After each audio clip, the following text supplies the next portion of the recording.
Hello बच्चों, welcome back to my channel. कैसे हैं आप सब लोग? आप लोग की एमआरएस अकाउंटेंट की क्लासेस चल रही थी, जिसमें पहले भी मैंने काफ़ी वीडियोस अपलोड करी हैं। इसकी एक अलग से चैनल पर प्लेलिस्ट बनी हुई है, लिंक मैं डिस्क्रिप्शन में दे दूंगी, देख लीजिएगा। काफ़ी अच्छे क्वेश्चंस हैं। आज की वीडियो में हम पढ़ेंगे जो जर्नल और लेजर होता है, उससे ज़्यादा इंपॉर्टेंट क्वेश्चंस कौन से ऐसे हैं जो बन सकते हैं और एग्जाम में आ सकते हैं। तो आज हम उसको कवर कर लेंगे। तो आइए वीडियो को शुरू करते हैं।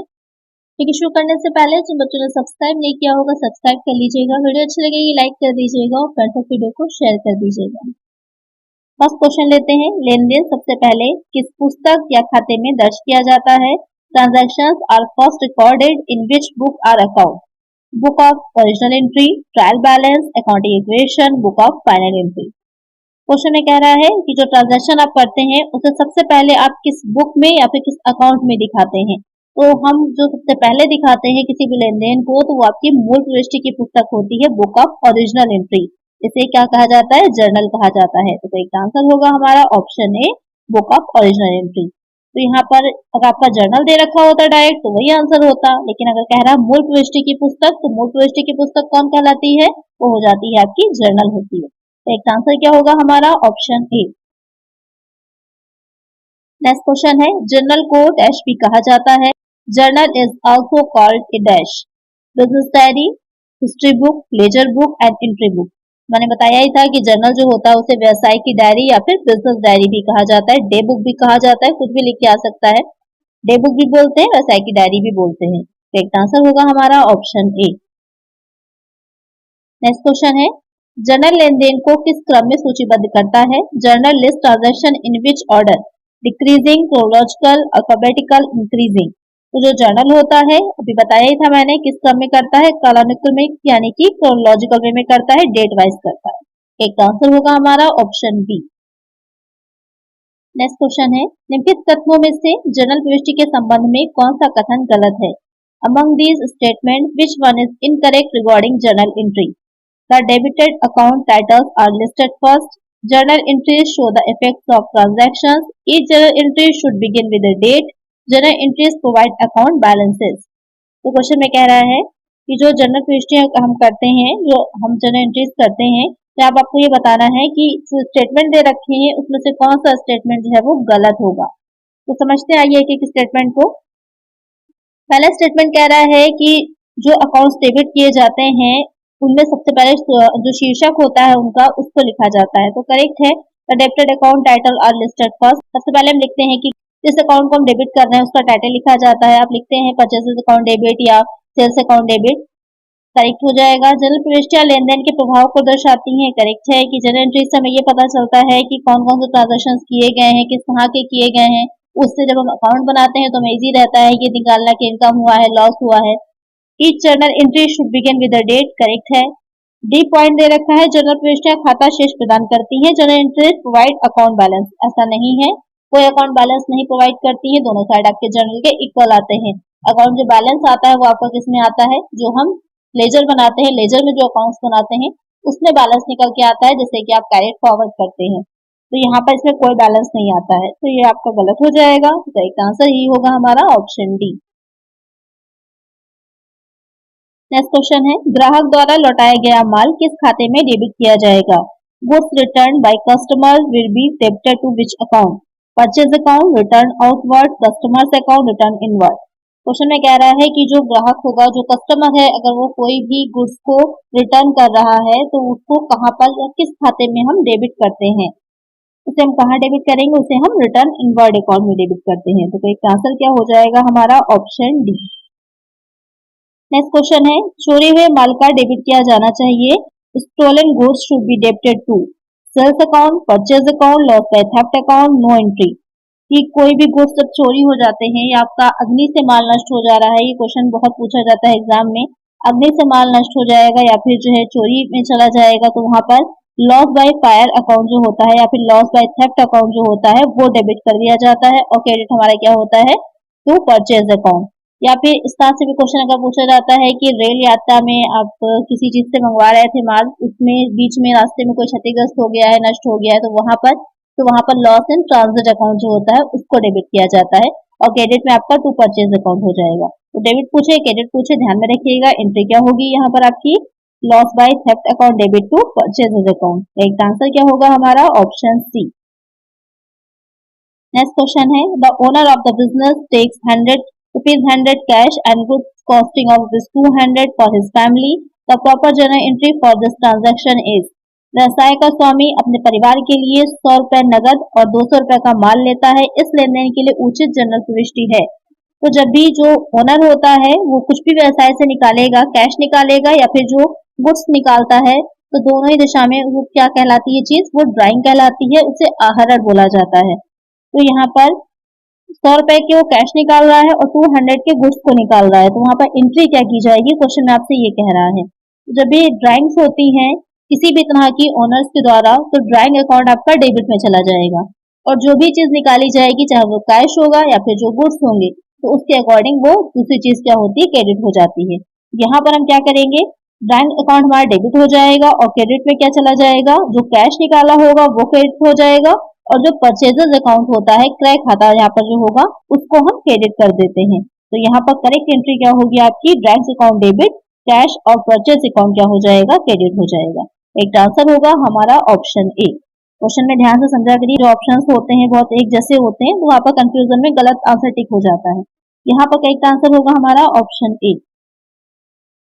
नेक्स्ट क्वेश्चन है, निम्नलिखित में से कौन व्यापार छूट का सबसे अच्छा वर्णन करता है। Which are the following best describes the trade discount. General की जब हम बात कर रहे हैं तो वहां पर हमारा डिस्काउंट आता है, तो वहां पर ट्रेड डिस्काउंट भी आता है और कैश डिस्काउंट भी आता है और इससे रिलेटेड क्वेश्चंस भी पूछे जाते हैं। तो आइए बस समझ लेते हैं। तो यहाँ पर जो ट्रेड डिस्काउंट है, कह रहा है कि ये सबसे अच्छा ट्रेड डिस्काउंट के बारे में इसमें से कौन सा स्टेटमेंट है जो बताएगा।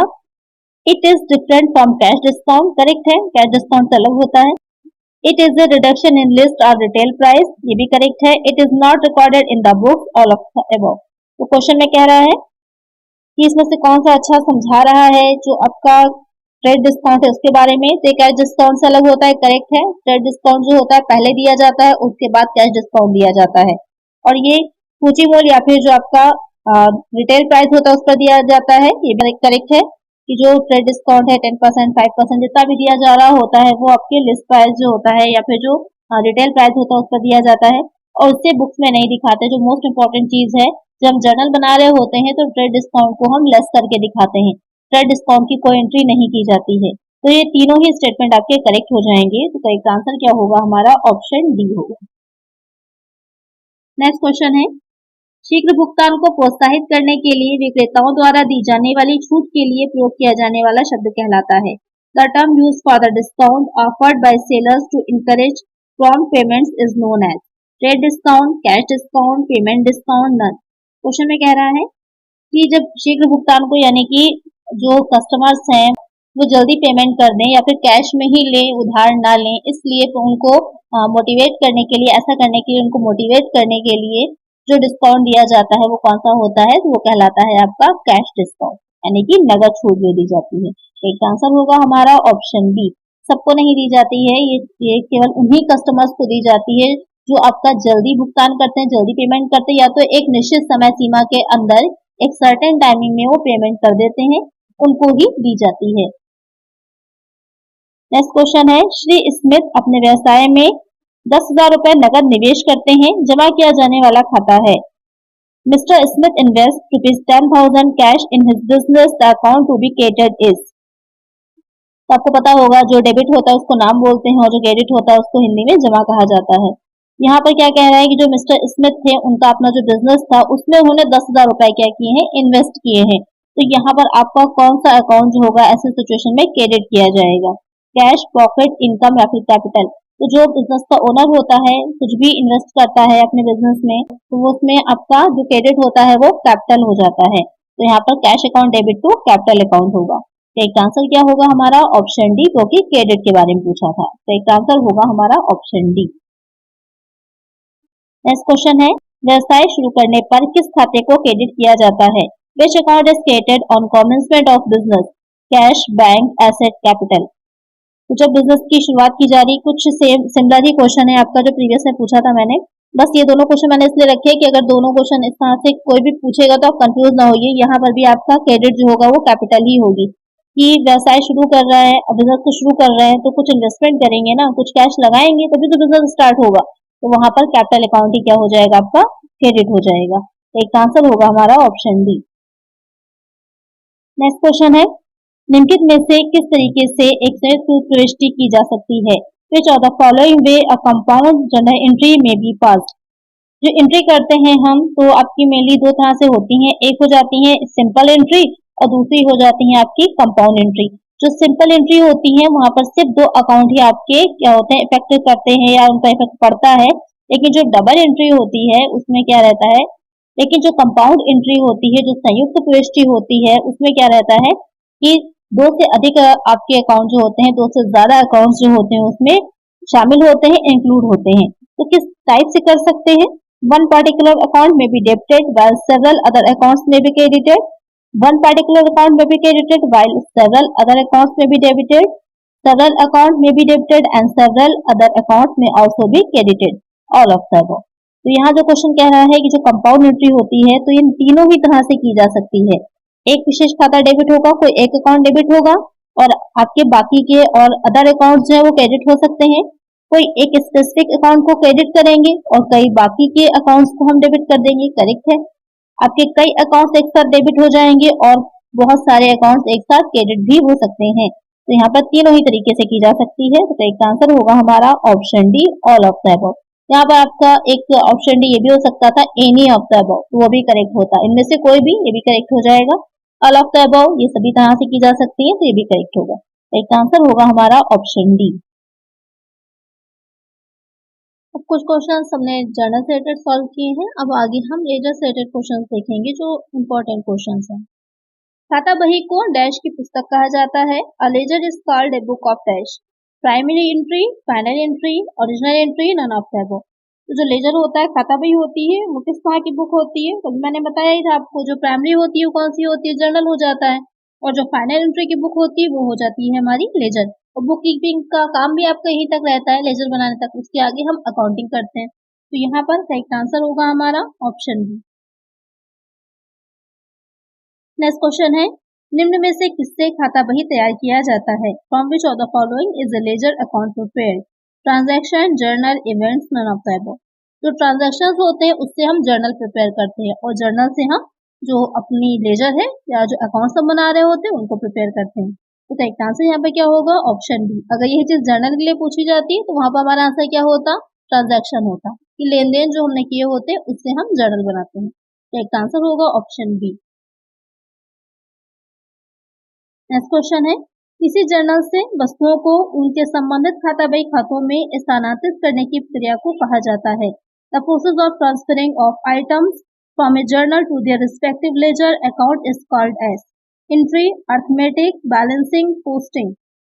तो जब जर्नल जो हमने बनाया है उससे जो हम लेजर बना रहे होते हैं तो उसकी जो प्रोसेस होती है या जो ट्रांसफर हम कर रहे होते हैं चीजों को, उसकी जो प्रोसेस होती है वो क्या कहलाती है? तो वो कहलाती है आपकी खतौनी यानी कि पोस्टिंग।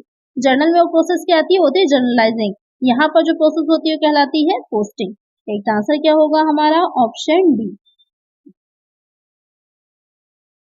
नेक्स्ट क्वेश्चन है, व लेजर कॉलम जो प्रविष्टि को जर्नल से जोड़ता है कहलाता है। The ledger column that links the entry with the journal is called as JF column, LF column, credit column, debit column.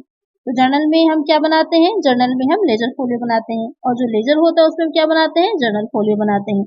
तो जो लेजर कॉलम, यहाँ पर क्वेश्चन आपसे लेजर से रिलेटेड पूछ रहा है, तो जो लेजर कॉलम होगा जर्नल से रिलेट करता है वो आपका जेएफ कॉलम कहलाता है। तो एक आंसर होगा हमारा ऑप्शन ए। क्वेश्चन को ध्यान से समझिएगा, नहीं तो यहाँ पर बच्चे कंफ्यूज हो जाएंगे, जेएफ कॉलम है, एलएफ कॉलम है। लेजर में जो हम कॉलम बनाते हैं वो जेएफ कॉलम बनाते हैं, तो इसलिए आपका आंसर होगा ऑप्शन ए। नेक्स्ट क्वेश्चन है, accounts that have credit balance are closed by using the statement. जिन खातों में जमा शेष है उन्हें किस स्टेटमेंट का उपयोग करके बंद कर दिया जाता है? यानी कि जो हम अकाउंट्स बनाते हैं, क्योंकि आपने अकाउंट्स में देखा होगा कि हमारे यहाँ तो डेबिट शेष आता है या तो क्रेडिट शेष आता है, यानी कि हम कहीं ना कहीं से जो बैलेंस कैरिट फॉरवर्ड करते हैं, अपना बैलेंस सीडी आप लोग करते नहीं है लास्ट में अकाउंट क्लियर बनाने के लिए, नीचे टोटल इक्वल करने के लिए हम सीडी कर देते हैं। उसके बाद जो नेक्स्ट ईयर हम बनाते हैं उसमें ही वो लेकर के आ जाते हैं, उसको बैलेंस बीडी कर देते हैं। तो यहाँ पर जो हम स्टेटमेंट किस स्टेटमेंट का प्रयोग करते हैं तो टू बैलेंस CD हो जाता है कैरिड फॉरवर्ड। एक आंसर होगा ऑप्शन डी। अब यहाँ पर एक चीज का ध्यान दीजिएगा कि क्वेश्चन में आपसे क्या कहा था, यहाँ पर अब बाई और टू में कंफ्यूज हो जाएंगे। क्वेश्चन आपसे कह रहा था कि क्रेडिट बैलेंस, क्वेश्चन जितना इजी दिखता है उतना होता नहीं है। यहाँ पर क्वेश्चन आपसे कह रहा था कि क्रेडिट बैलेंस है, यानी कि क्रेडिट साइड आपका बड़ा है, तो बैलेंस किसमें आपका निकल करके आएगा, बैलेंस जाएगा आपका जो डेबिट साइड होगा उसमें। इसलिए आपका करेक्ट आंसर क्या होगा, टू बैलेंस CD होगा। अगर आप थोड़ा सा ध्यान नहीं लगाएंगे तो अगर आपने बाई बैलेंस CD कर दिया तो आपका आंसर गलत हो जाएगा। क्वेश्चन को जितना आसान दिखता है उतना होता नहीं, उसमें कुछ ना कुछ ऐसी चीजें होती हैं जो आपको कंफ्यूज करने के लिए छुपी होती है। क्वेश्चन पे ध्यान दिया करिए। करेक्ट आंसर होगा ऑप्शन डी। नेक्स्ट क्वेश्चन है, किसी खाते में डेबिट शेष कब स्थापित होता है? An account is having debit balance is established when, यानी कि जो हम अकाउंट बना रहे होते हैं उसमें डेबिट बैलेंस कब बनता है? The last entry of the accounting period was posted on the debit side, the amount of debit exceeds the amount of the credit, there are more entries on the debit side that on the credit side, none of the above। तो यहाँ पर question कह रहा है कि जो account आपने बनाया है उसमें डेबिट साइड कब बनता है, उसमें डेबिट बैलेंस कब बनता है, यानी कि डेबिट शेष कब होता है। डेबिट शेष कब होगा, जब आपका डेबिट बड़ा होगा क्रेडिट छोटा होगा। तो क्या इसका आंसर होगा करेक्ट, आप लोग मुझे कमेंट करिएगा। जो नेक्स्ट वीडियो आएगी आपकी जिसमें हम अशुद्धियों के बारे में पढ़ेंगे, क्या एरर्स होते हैं, कितने टाइप्स के होते हैं, उनको क्लासिफाइड कैसे किया जाता है, उसके बारे में हम पढ़ेंगे। इसका आंसर आप लोग मुझे कमेंट करिएगा। नेक्स्ट क्वेश्चन है, the function of the ledger is, खाता बही का कार्य है रिकॉर्डिंग, क्लासिफिकेशन, समराइजेशन, इंटरप्रिटेशन। बहुत अच्छा क्वेश्चन है और कई बार ये आपके अलग अलग जो एग्जाम्स हैं जो अकाउंटेंट के हैं या PGT TGT का है उसमें आया हुआ ये क्वेश्चन है कि जो लेजर होता है उसका क्या कार्य होता है। मैंने जो प्रीवियस वीडियोस में आपको पढ़ाया उसमें मैंने आपको क्लियरली इसके बारे में बताया था कि क्या होता है। मेन काम जो लेजर होता है वो क्लासिफाइड करता है, वर्गीकरण करता है, अलग अलग खातों को अलग अलग उसमें दिखाता है। तो यानी कि हर जितने भी ट्रांजेक्शन किए होते हैं उसके जितने भी साइड होते हैं, पहलू होते हैं, उसी के अकॉर्डिंग अलग अलग खाता खोलते हैं, अलग अलग अकाउंट खोलते हैं। जैसे कि हमने सिर्फ परचेज ही किया है, मोहन से किया है, राम से किया है, श्याम से किया है, तो मोहन, राम, श्याम तीनों के अकाउंट आपके अलग अलग खुलेंगे। तो आपको क्या कर रहा है, क्लासिफाई कर रहा है। और इसके अलावा भी आप दूसरा तरीका भी समझ सकते हैं क्लासिफाइड करने का, रियल अकाउंट्स को अलग करता है, नॉमिनल को अलग करेगा, पर्सनल अकाउंट को अलग कर देंगे। तो यह क्या करता है, वर्गीकृत करता है। तो एक आंसर होगा हमारा ऑप्शन बी। रिकॉर्डिंग किसमें होती है, रिकॉर्डिंग आपकी जर्नल में होती है। और संक्षिप्तीकरण किसमें होता है, बहुत अच्छा पॉइंट है ये आपका। तो समराइजेशन किसमें हम करते हैं, तो एक आंसर बताइए इसका मुझे आप लोग कि संक्षिप्तीकरण जो समराइज करते हैं वो हम किस चीज में करते हैं। इसका आंसर आप लोग मुझे कमेंट करिएगा। नेक्स्ट क्वेश्चन है, खाता बही का क्रेडिट शेष है, credit balance of ledger is a revenue और एन एसेट, अ रेवेन्यू और ए लायबिलिटी, एन एक्सपेंसेस और एन एसेट, एन एक्सपेंसेस और ए लायबिलिटी। यानी कि जो हम अकाउंट्स बना रहे हैं, लेजर अपने बनाते हैं, तो उसमें क्रेडिट बैलेंस जो दिखाता है वो कौन से अकाउंट्स ऐसे होते हैं जिनमें क्रेडिट बैलेंस आता है, यानी कि क्रेडिट साइड आपका बड़ा रहता है और डेबिट छोटा होता है। वो आपके हो जाते हैं रेवेन्यू या फिर जो लायबिलिटी होती है, जो आय हुई है या फिर जो हमारे दायित्व बने हैं, वहां पर हमारा मोस्टली क्रेडिट बैलेंस रहता है। एक आंसर होगा हमारा ऑप्शन बी। नेक्स्ट क्वेश्चन है, निम्नलिखित में से कौन सा कथन सही है, विच of the following statement is correct, all entries except cash transactions can be recorded through journal, ledger is a part of subsidiary book, purchase book records all the purchases whether cash or credit, bank column of cash book always has debit balance. बहुत अच्छा क्वेश्चन है, ध्यान से समझिएगा इसको, इससे आपके बहुत से डाउट्स भी क्लियर हो जाएंगे और बहुत से क्वेश्चंस के इसमें कई एक एमसीक्यूज के आंसर भी छुपे हैं। तो क्वेश्चन में कह रहा है कि इसमें से कौन सा आपका जो स्टेटमेंट है वो करेक्ट होगा। पहला स्टेटमेंट कह रहा है कि नगद लेन देन को छोड़कर सभी प्रविष्टियां जर्नल के माध्यम से दर्ज की जा सकती हैं। खाता बही सहायक पुस्तक का एक हिस्सा है, क्या ये करेक्ट है? नहीं है, क्योंकि आपकी जो लेजर होता है वो सब्सिडरी बुक्स में नहीं आता, लेजर अलग होता है। हम जर्नल जो बनाते हैं और जर्नल की जो सब्सिडरी बुक्स होती हैं तो उसमें आ जाती है हमारी परचेज बुक आती है, परचेज रिटर्न है या सेल्स बुक है, सेल्स रिटर्न है, BR बुक है, या जो आपकी बिल्स पेबल बुक होती है, ये सारी बुक्स आती हैं। तो इस वीडियो में मैंने बहुत अच्छे से आपको समझाया था, इसका एक पूरा फॉर्मेट दिया था जिसमें सारी बुक को अलग अलग डिफाइन करके समझाया था। तो खाता बही जो थी वो एक सहायक बुक नहीं है। जो आपकी परचेज बुक होती है उसमें जितना भी हमने क्रय किया हो, जो भी परचेज किया हो, चाहे वो नगद में हो, कैश में हो या फिर उधार में किया हो, उसको हम दिखाते हैं। ऐसा नहीं होता, जो परचेज बुक होती है उसमें सिर्फ हम क्या दिखाते हैं, जितना भी हमने परचेज क्रेडिट पर किया होता है, उधार जो हमने क्रय किया होता है, सिर्फ हम उसको दिखाते हैं। और जो हमने कैश में किया होगा उसे हम कहाँ दिखाएंगे, कैश बुक में दिखाएंगे, या तो फिर कैश अकाउंट होगा वहां पर हम दिखाएंगे। जितना भी हमने उधार में किया होगा वही उसको ही हम इसमें दिखाएंगे, तो ये भी पॉइंट आपका गलत हो जाएगा। फिर आता है bank column of cash book always has debit balance, कि जो बैंक कॉलम होता है कैश बुक का उसमें हमेशा डेबिट बैलेंस ही रहता है। तो अब यहाँ पर इस पॉइंट पर ध्यान रखिएगा कि जो कैश बुक होती है उसमें जो हम बनाते हैं तो वहाँ पर मोस्टली हमेशा ही आपका डेबिट बैलेंस ही रहता है, डेबिट शेष ही रहता है। लेकिन जब उसी का हम दो खानों वाली बनाते हैं, 2 कॉलम्स की या 3 कॉलम्स की जब हम कैश बुक बनाते हैं, जिसमें कि हमारा जो बैंक का कॉलम भी बनता है, तो वहां पर जरूरी नहीं होता है कि आपका हमेशा डेबिट बैलेंस ही रहे, वो आपका क्रेडिट बैलेंस भी हो सकता है। इसलिए वाला पॉइंट आपका गलत हो जाएगा कि bank column of cash book always has debit balance. अगर कैश बुक के बारे में सिर्फ ये बात कही होती जो आपका कैश का कॉलम रहता है, तो वहां पर ये पॉइंट आपका करेक्ट होता। लेकिन बैंक कॉलम के बारे में कह रहा है कि ऑलवेज हैज डेबिट बैलेंस, तो ये आपका करेक्ट नहीं होगा। यहाँ पर डेबिट या क्रेडिट कोई भी बैलेंस हो सकता है। सही क्या होगा, जो आपका फर्स्ट पॉइंट दे रखा था, all entries except cash transactions can be recorded through journal, कि जितने भी एंट्रीज होती हैं कैश ट्रांजेक्शंस को छोड़कर उसको हम जर्नल के थ्रू रिकॉर्ड कर सकते हैं। ये आपका क्या हो जाएगा, करेक्ट होगा। तो एक आंसर होगा हमारा ऑप्शन ए। नेक्स्ट क्वेश्चन है, निम्नलिखित में से कौन सा खाता एक लेखा अवधि के अंत में बंद कर दिया जाता है? Which of the following accounts are closed at the end of an accounting period? Nominal account, balance sheet, real account, none of them. अच्छा क्वेश्चन है, ध्यान से समझिएगा कि कौन सा ऐसा अकाउंट है जो आपके अकाउंटिंग पीरियड होता है, लेखा अवधि होती है, कि उसके अंत में उसे हम बंद कर देते हैं।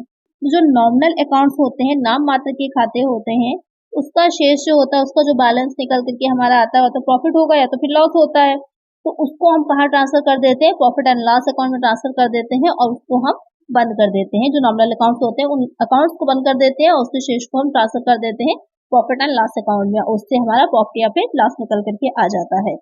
तो लेखावधि के अंत में जो क्लोज कर दिया जाता है वो हो जाते हैं हमारे नॉमिनल अकाउंट्स। एक आंसर होगा ऑप्शन ए। और जो बैलेंस शीट होती है, बैलेंस शीट तो हमारी दिखाती ही है कि क्या शेष है हमारा, क्या हमारे बैलेंस है सारे अकाउंट्स के। और जो रियल अकाउंट्स होते हैं तो उसका जो शेष होता है उसको हम ट्रांसफर करते हैं बैलेंस शीट में। जो नॉमिनल अकाउंट होता है उसको हम क्लोज करके उसके जो हमारा निकल करके आया होता है उसको हम ट्रांसफर करते हैं प्रॉफिट एंड लॉस अकाउंट में, उससे हम प्रॉफिट एंड लॉस निकाल लेते हैं। एक आंसर होगा ऑप्शन ए। नेक्स्ट क्वेश्चन है, निम्नलिखित में से किसे तलपट तैयार करने के आधार के रूप में जाना जाता है? Which of the following is known as the base of preparing trial balance? जो हम लेजर बनाते हैं उसको हम जर्नल के बेस पे बनाते हैं, और जो हम ट्रायल बैलेंस बनाते हैं उसे हम लेजर के बेस पे बनाते हैं। लेजर में जो अकाउंट्स हमने रखे होते हैं उससे जो बैलेंस निकल के आता है उससे हम ट्रायल बैलेंस बनाते हैं, ये चेक करने के लिए कि जो अकाउंट्स हमने रखे थे या जो हमने इंट्रीज करी हैं, जो पोस्टिंग्स करी हैं, वो सब पूरी तरह से सही है। क्योंकि अगर दोनों साइड इक्वल आ रहे होंगे यानी कि अभी तक आपने जितना भी काम किया था बुक कीपिंग का वो काफी हद तक करेक्ट है। बाकी एक्सेप्शंस तो आपके वो अशुद्धियां हैं, एरर्स रहती हैं, जैसे कि हम नेक्स्ट वीडियो में पढ़ेंगे, वो अलग रहती हैं। मेन ये माना जाता है कि अगर आपका ट्रायल बैलेंस के दोनों साइड इक्वल आ गए हैं तो ये मान लिया जाता है कि हाँ पूरी तरह से आपके जो अकाउंट्स हैं वो एक्यूरेट हैं। तो यहाँ पर करेक्ट आंसर क्या होगा हमारा, ऑप्शन सी। नेक्स्ट क्वेश्चन है, व्यक्तिगत और वास्तविक खातों का शेष दिखाया जाता है। The balance of personal and real accounts are shown in the profit and loss account, balance sheet, current account, trading account. तो अभी मैंने आपको प्रीवियस क्वेश्चन जो लिया था तो उसमें समझाया ही था कि जो हमारा नॉमिनल अकाउंट होता है उसके शेष जो उसका बैलेंस होता है उसको हम ट्रांसफर करते हैं प्रॉफिट एंड लॉस अकाउंट में। लेकिन जो आपके व्यक्तिगत और वास्तविक खाते होते हैं उसका जो शेष होता है, उसका जो बैलेंस होता है उसको हम कहाँ दिखाते हैं, वो हमारा जाता है बैलेंस शीट में। जो हम बैलेंस शीट बना रहे होते हैं वर्ष के अकाउंटिंग पीरियड के एंड में, वहां पर हम उसमें ट्रांसफर कर देते हैं, जिससे कि हमें ये पता चल सके कि एट द एंड या अकाउंटिंग पीरियड के एंड में हमारे जो बिजनेस है उसकी फाइनेंशियल स्टेटस क्या है, किस तरह का है, कितना आपके पास एसेट्स हैं, क्या लायबिलिटीज हैं, इसको अच्छे से समझने के लिए हम उसमें ट्रांसफर कर देते हैं। तो करेक्ट आंसर क्या होगा हमारा, ऑप्शन बी। नेक्स्ट क्वेश्चन है, यदि किसी बैंक खाते का क्रेडिट पक्ष डेबिट पक्ष से अधिक है तो ये दर्शाता है if credit side of a bank account is greater than the debit side, it indicates which of the following: bank overdraft, cash at bank, bank balance, current asset। तो यहाँ पर क्वेश्चन कह रहा है कि जो बैंक अकाउंट होता है तो आपको याद होगा जो कैश बुक हम बनाते हैं उसमें आपका बैंक का भी कॉलम रहता है एक, जो 2 कॉलम वाली होती है हमारी या 3 कॉलम वाली होती है, उसमें बैंक का भी एक हमारा रहता है। तो यहाँ पर जो कह रहा है कि अगर आपका क्रेडिट पक्ष डेबिट पक्ष से अधिक है, यहाँ पर देखिए अपोजिट हो गया। हमने ये पढ़ा था कि डेबिट साइड बड़ा होता है, क्रेडिट साइड छोटा होता है। तो यहाँ पर क्या रहता है, डेबिट बैलेंस रहता है। अब क्वेश्चन यहाँ पर कह रहा है कि क्रेडिट पक्ष जो है वो डेबिट पक्ष से अधिक है, तो इसका मतलब क्या है, हमारी पेमेंट ज्यादा है और हमने जो रिसीव हुआ है वो कम हुआ है। तो ऐसे सिचुएशन में क्या होगा, बैंक ओवरड्राफ्ट बनता है हमारा, बैंक अधिविकर्ष बनता है। तभी तो आपने ज्यादा एक्सपेंस कर लिया, तभी तो आप ज्यादा व्यय कर पाए, तभी आपने बैंक से ओवरड्राफ्ट लिया था।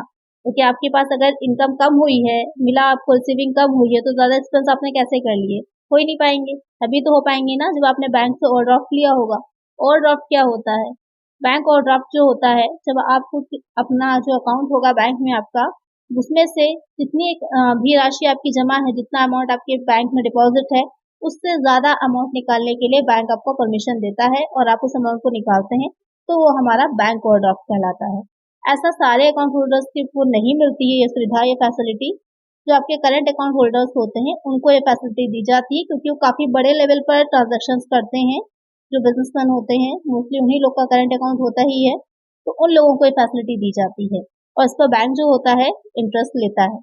तो ये आपका क्या हो जाएगा, बैंक ओवरड्राफ्ट हो जाएगा। तो इसका आंसर क्या होगा हमारा, ऑप्शन ए।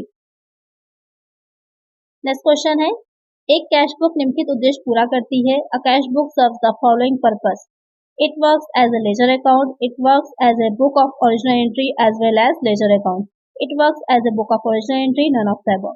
तो यहाँ पर क्या पर्पस पूरा करती है, तो मैंने आपको बताया था जो कैश बुक होती है वो जर्नल भी होती है और लेजर भी मानी जाती है। तो यहाँ पर आपको डायरेक्टली जर्नल नहीं बोला है, क्या बोला है, बुक ऑफ ओरिजिनल एंट्री। और बुक ऑफ ओरिजिनल एंट्री कौन सी होती है, जर्नल होती है। सारे पॉइंट्स को ध्यान में रखिएगा, तभी आप एग्जाम में अच्छा परफॉर्म कर पाएंगे। अगर कहीं पर कुछ भी मिस हुआ तो वहीं से आपका गलत हो जाएगा। तो बुक ऑफ ओरिजिनल एंट्री कौन सी हो जाती है, जर्नल होती है। तो यहाँ पर आपका जो बी पॉइंट है वो करेक्ट हो जाएगा। तो एक आंसर होगा हमारा ऑप्शन बी।